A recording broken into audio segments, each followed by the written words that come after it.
আপনি বলছেন যে আপনি আপনার মেয়ের জামাই মানে আমারে যৌতুকের টাকা দিছেন, কত দিছেন? 5 লাখ। আচ্ছা, 5 লাখ টাকা আপনি আপনার মেয়ের জামাইরে দিছেন। 5 লাখ টাকা কই পাইছেন আপনি? কই পেছেন মানে? এই আমরা কি ফকিন্নি? আপনি ফকিন্নি নামে তন্নি সেটা জিগাই নাই, জিগাইছি টাকাটা কই পাইছেন সেটা বলবেন।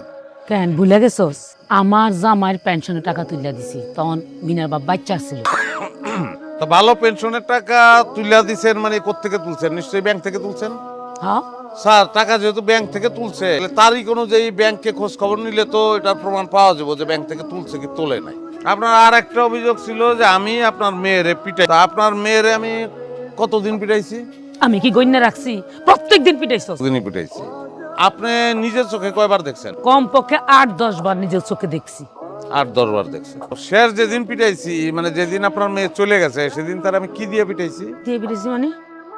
ওই যে লাঠি দিয়ে পিটাইছে। লাঠি?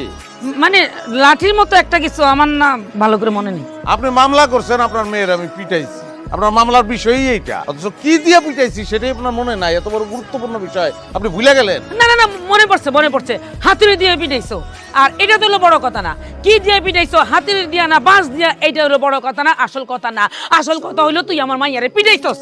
হাতুড়ি দিয়ে পিটাইছি আমি, ঠিক আছে। হাতুড়ি দিয়ে যদি আপনার মায়ের আমি পিটাই, আপনার মায়ের যে শরীর তাতে তো তার আহত হওয়ার কথা, জখম হওয়ার কথা। কোথায় কোথায় জখম? কি জানি, আমি দেখিনি, ভালো করে দেখিনি, মনে নেই।